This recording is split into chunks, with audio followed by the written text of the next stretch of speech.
So ek het gedink dit is belangrik dat ons net bietjie eers sien wat is profesie en waaroor gaan dit? En dat ons net eers bietjie meer leer van hoe dit werk, veral in terme van die Bybel.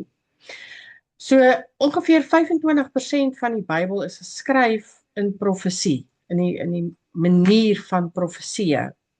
Wat dit dan eintlik 'n belangrike onderwerp in die Bybel maak, nie? 'n Vinnig of 'n baie kort definisie van Bybelse profesie is dat die profete in die Bybel wat die profesie gebring het vir die mense in die Bybel is mense wat deur God geroep was om namens God te praat. So Elia, Elisa, God het hulle geroep om met sy volk te praat. So dis nie sommer enige ou wat 'n profeet geword het nie. Dis nie sommer enige ou wat besluit het ek is nou 'n profeet en ek gaan nou allerlei dinge kwytraak nie. Die Bybel is baie duidelik daaroor en as jy die profete in die Bybel bestudeer, is dit mense wat deur God geroep was. Nou profeet in die Engels, dit kom uit 'n Griekse woord uit wat beteken die een wat voortspreek. Die Hebreëse woord navi beteken woordvoerder of een geroepe. So dit is iemand wat geroep is om te praat. En dan weet ons dat dit namens God is wat hierdie mense praat. Profete in die Bybel, ek is seker julle weet almal van wie profete in die Bybel was: Moses, Samuel, Elia, Elisa, Jesaja, Jeremia, Esegiel, Amos, Jona, Micha. In die Nuwe Testament kom ons by Johannes die Doper. En ons kry ook dan die klein profete en die groot profete. Groot profete sal insluit Jesaja, Jeremia. Kleiner profete is die soos Micha en Amos, daai kleiner boeke hier na die einde van die Ou Testament toe. So die tipes profete wat daar dan bestaan het in die Ou Testament, kan gedeel word in die eerste een is hofprofete. En dis die profete wat met konings en in die koninklike hof diens gedoen het. So hulle het letterlik aan konings die boodskap van die Here gebring. Daar was onafhanklike profete. Dis die profete wat grootendeels die heersers van die tyd gekritiseer het. Skrywende profete, dit was profete wat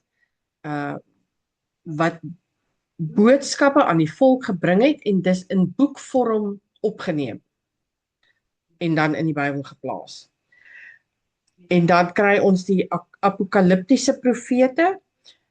Dit is die profete wat die visioene en daardie tipe van simboliek en beelde oorgedra het aan die volk, om vir die volk 'n prentjie van God se plan te probeer gee. En ons dink tipies aan iemand soos Daniël.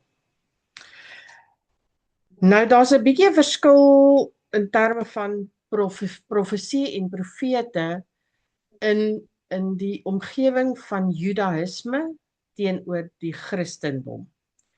Judaïsme is wat ons nou maar verstaan onder die ou ortodokse Jode, wat nog vasklou aan al daai wettigheid, en dan die meer soos wat in ons omgewing die Christendom is. Ons weet, ons glo in die Nuwe Testament, ons glo in die kruisiging en die opstanding.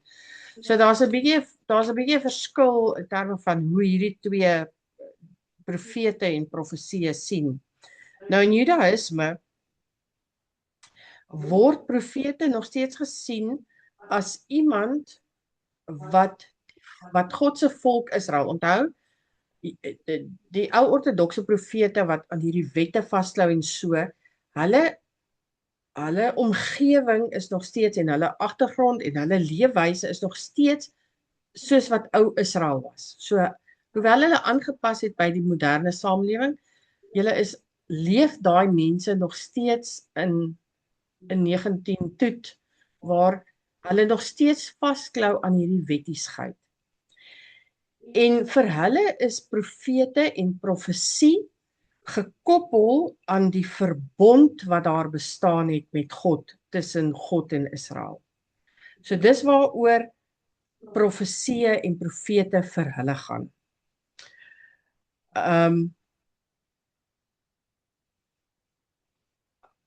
Hulle klou vas aan hierdie wettiesheid van dat die wet van God gehoorsaam moet word en dat profete daar is om met die volk te praat oor dit wat nie gedoen word nie, as ek dit so kan stel. Terwyl in die Christendom hierdie profeseë wat in die Bybel bestaan, vir die Christendom is dit vir interpretasie. So die Christendom vat hierdie profeseë en interpreteer dit en projekteer dit na die huidige en na dit wat in die toekoms kan gebeur. So daar is dan 'n bietjie verskil tussen hoe die twee omgewings dan profeseë sien.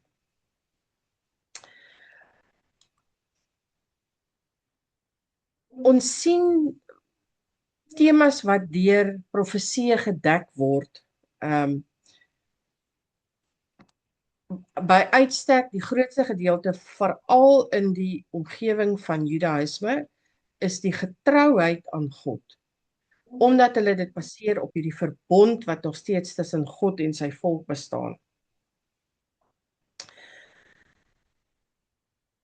Daar is temas van korrupsie en kritiek daarop. Ons kry dit in die Ou Testament, baie van die profete wat daaroor gepraat het.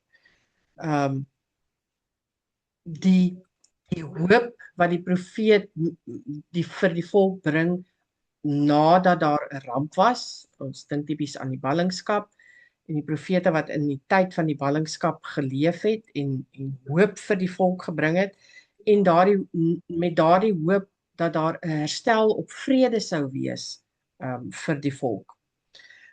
Geregtigheid is ook iets wat die profete in die Ou Testament veral baie op fokus. Micha praat byvoorbeeld veral baie oor geregtigheid. Bybelse profete is regtig boodskappers van God gewees. Hierdie verbond wat bestaan het, was hulle boodskap dat hierdie verbond tussen hulle en God se volk in stand gehou moet word, dat die volk dit moet eerbiedig, dat die volk moet getrou bly aan God. So hulle is half soos geestelike leiers, geestelike hervormers gewees, veral ten opsigte van die konings ook, van Israel, wat baie van die pad af gegaan het. So dit was asof hulle die hele tyd hierdie boodskap oor getrouheid aan God en hierdie hoop en vrede vir die volk gebring het. As ons kyk na hoe ons hierdie profeseë moet interpreteer in die Ou Testament en hierdie boodskap wat die profete toegebring het, dan is dit baie belangrik om te verstaan die historiese konteks waarin hierdie profesie plaasgevind het, hoe hierdie profesie geskryf is. Baie van die boeke, soos die profetiese boeke hier van Jesaja, Jeremia en verder af, elke boek is op 'n spesifieke manier geskryf in 'n spesifieke literêre styl wat daardie profeet gebruik het. Ons moet verstaan wat die doel is van hierdie profeet, hoekom het hy hierdie profesie geskryf, hoekom het hy hierdie boek geskryf, want nie almal van hulle het dieselfde boodskap gehad nie almal van hulle het dit op dieselfde manier oorgedra ook aan die volk nie. So dit is baie belangrik om al hierdie goeters in konteks te verstaan. En ek dink dis hoekom dit nogal nice was vir die 2 jaar wat ons elke boek van die Bybel by die Bybelskool gedoen het. om die konteks van die Bybelboek te verstaan, die geskiedenis en die konteks van daai Bybelboek. Dit gee jou 'n baie breër oorsig en prentjie van wat in die Bybel aangaan. So as ons tipies kyk na historiese konteks, wat is die geskiedenis waarin die boek die spesifieke boek of spesifieke profesie geskryf is, dan moet ons verstaan dat daar in antieke Israel teenoor byvoorbeeld waar ons vandag is daar dit was heeltemal verskillend hoe hulle godsdienstig gewerk het, godsdienstige praktyke, die politieke lewe, die sosiale lewe wat daai mense gehad het, is heeltemal anders in terme van hoe dit vandag is. En dan laat dit jou 'n bietjie meer verstaan van daardie profeet en sy tyd waarin hy was. Dit gee vir jou 'n oorsig van hoekom die profeet sekere goed sê, hoekom die profeet sekere beelde byvoorbeeld gebruik. As jy die geskiedenis en die historiese agtergrond van daardie spesifieke boek of profeet ken.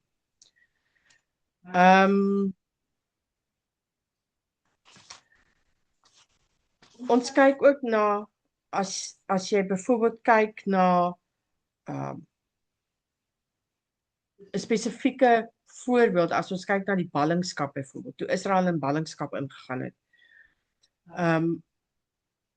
Dit was vir Israel was dit baie moeilik geweest. Hulle het basies slawe geword. En die profete wat in daardie tyd geleef het dan regtig vir die volk van Israel probeer hoop bring, sodat die volk van Israel nie heeltemal in sak en as gaan sit het nie. Ons lees die Psalm van By the Rivers of Babylon, waar die volk Israel letterlik plat was met die grond. En hulle nie geweet het hoe om verder vorentoe te gaan nie. En die profete wat in daardie tyd die hoop gebring het, dat die volk weer op sal staan, en dat die volk weer vooruit sal gaan. Om in ballingskap te wees, sit jou regtig in 'n posisie waar jy is iemand anders se slaaf, en wat se hoop het jy? Wat se vooruitsigte het jy? So dis belangrik om te verstaan waar hierdie mense, in tydperke waarin hierdie mense geleef het.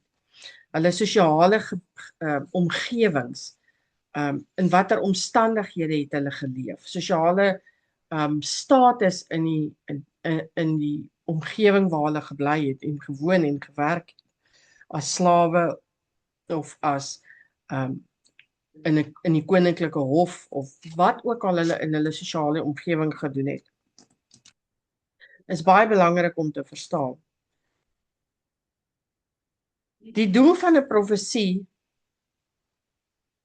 kan saamgevat word in 2 sinnetjies. Die een is om van Jesus te getuig en hom eer te bring. Dis die doel van 'n profesie, om God te eerbiedig en hom eer te bring. En die tweede doel van 'n profesie is om God se wil bekend te maak. So baie mense verklaar hulle self as profete en dan het hulle allerlei dinge wat hulle verkondig vir die wêreld. Maar die maatstaf is dat hier in jou binneste en in terme van die woord gaan jy moet verstaan dat dit is, of die vraag wat jy gaan vra is dit God se wil? En die antwoord kry jy net uit die woord uit. So dit het niks te doen, die profesie, die doel van 'n profesie het niks te doen met om mense beter te laat voel of om, dit is alles bysake. Die hoofdoel is om God eer te bring en om seker te maak dat jy sy wil verstaan. En dit is wat profete in die Ou Testament gedoen het. Hulle het God geëer en hulle het God se wil aan die volk bekend gemaak. En of die volk nou dan gehoorsaam was of nie, dis nou 'n ander vraag. Maar dit is wat die profete gedoen het in daardie tyd. Daar's baie ander dinge wat ons kan sê wat die doel van profeseë is. Verbondsafdwinging, ons het dan daaroor gepraat dat in die omgewing van Judaïsme dat dit nog steeds gaan oor daardie verbond tussen God en Israel. Um op die kantlyn ook 'n oproep tot bekering of tot terugkeer na God toe. Ons sien soveel kere en talle kere in die Ou Testament dat die profete dit gedoen het om die volk terug te bring na God toe omdat hulle afgedwaal het en dan bring hulle vir hulle die boodskap dat God sê hulle moet terugkeer. Dit gee vir ons 'n bietjie insig in die geskiedenis. Want profete het in 'n sekere mate gebeure wat betekenisvol was oor geprofeteer, oorloë, droogtes, oor daardie tipe van goed. So daar's 'n bietjie van die geskiedenis wat dan gekoppel word aan hierdie profeseë. Ek het nou genoem dat dit gee vir die volk hoop, dit gee enige profesie bring hoop. En as dit regtig op Gods woord gebaseer is en die wil van God is, dan gaan dit hoop bring. Forme van profeseë, asseblief, dis nie fortuinvertelling nie. Profesie is nie fortuinvertelling nie. Profesie is regtig iets wat van die Here afkom, wat gegee word deur die Here met 'n spesifieke doel.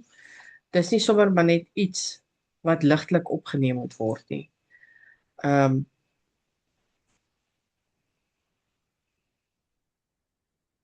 ek dink in vandag se tyd is dit soveel meer nodig om waaksaam te wees oor mense wat sommer maar net dinge kwytraak en dan sê hulle dit kom van die Here af. Maak staat op jou innerlike en die Heilige Gees wat hier binne in jou is, wat vir jou sal lei om te verstaan en te weet is dit reg of verkeerd. Moenie sommer net enige nonsens glo wat enige ou vertel nie. So ek wil 'n bietjie meer gesels oor hoe interpreteer ons 'n profesie, want dis eintlik wat ons in 'n sekere sin na gaan kyk as ons gaan kyk na die profeseë wat oor Jesus bestaan in die Bybel. As ons iets lees in die Bybel of as ons dit sien en verstaan as 'n profesie, hoe interpreteer ons dit? Boeke van die Bybel, die profetiese boeke in die Bybel. So die eerste ding is, of die eerste belangrike ding wat jy ter enige tyd moet onthou is dat jy kan nie 'n spesifieke profesie of een dingetjie in 'n profetiese boek uit konteks uitlees en in isolasie lees nie. Die belangrikste konsep van om 'n profesie te interpreteer is dat die profesie in 'n geheel gelees moet word. So as jy byvoorbeeld kyk na profeseë in Daniël, jy kan nie net Daniël 5 vers 3 tot 20 lees nie. Lees die hele boek van Daniël. Dan gaan jy die profesie beter kan interpreteer.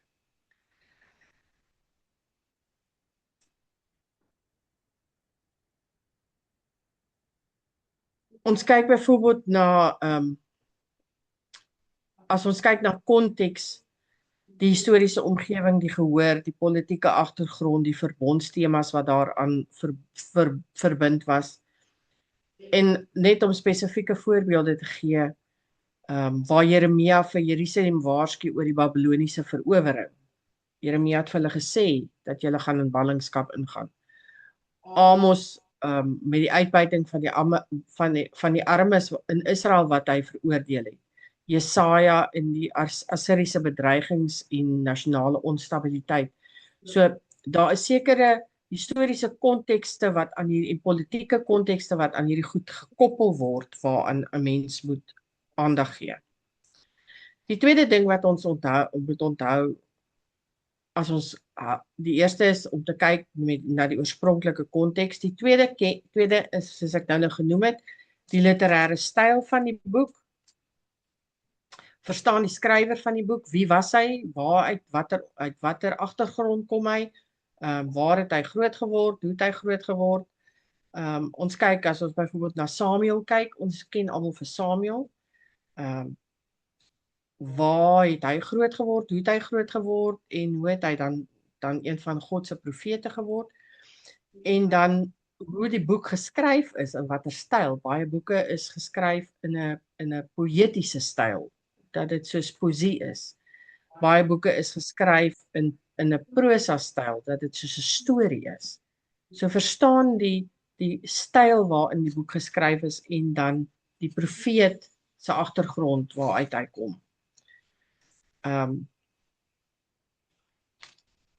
Die derde ding is onderskei voorspelling van fortuinvertelling. Voorspelling is om God se waarheid in die hede te spreek. Maar fortuinvertelling is bloot net ons voorspel die toekoms. So voorspelling kom van God af. Fortuinvertelling is sommer uit die duim gesuig. Die vierde ding is verstaan voorwaardelike profeseë. Baie profeseë is voorwaardelik, selfs wanneer dit nie iets eksplisiet wanneer daar nie eksplisiet 'n voorwaarde aangekoppel is nie.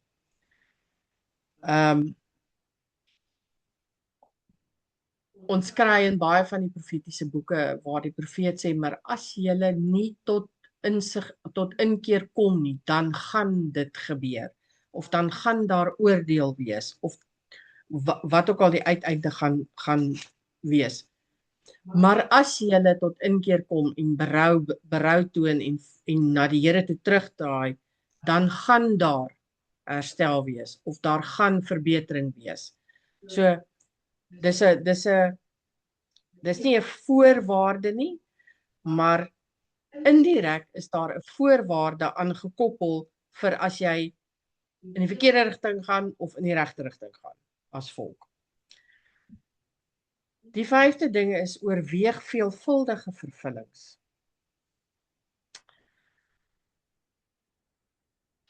Veelvoudige vervullings is tipies wat ons sou sê dat soos in Daniël. In Daniël se tyd was daar vervulling van profeseë gewees. So dis 'n historiese werklike vervulling, maar daar is ook later vervulling wat deur interpretasie daaraan gekoppel word, so dit wat vir ons in die toekoms wag. Byvoorbeeld met die beeld wat hy gesien het en geprofeteer het oor. So daar kan meervuldige vervullings wees van 'n profesie. En dan soos wat ons altyd geleer het ook, interpreteer of vergelyk skrif met skrif. Die goed moet met mekaar praat. As jy profesie doen, moet die goed met mekaar praat. Jy kan nie die Ou Testament en die Nuwe Testament van mekaar skei nie. Daar sal altyd 'n konnotasie wees, daar sal altyd kruisverwysings wees tussen die profetiese boeke, die Nuwe Testament en die Ou Testament. So maak seker dat jy die regte gedeeltes lees saam met die regte gedeeltes. So kan ons byvoorbeeld kyk na die boek van Openbaring. Ons weet almal dat in Openbaring gaan daar definitief terug en kruisverwysings wees na boeke soos Esegiel en Daniël toe. En dan ook Sagaria. So maak seker dat jy daardie skrif en met skrif interpreteer. En ken belangrike interpretiewe benaderings. Soos ek nou vir julle gesê het, daar's 'n verskil tussen hoe ons profeseë interpreteer en hoe die ortodokse antieke Jode die profeseë interpreteer. En verstaan daardie benaderings.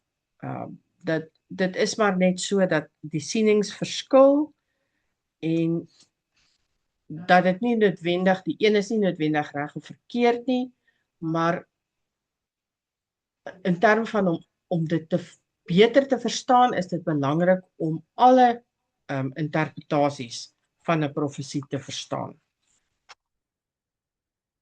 Wees versigtig met moderne voorspellings.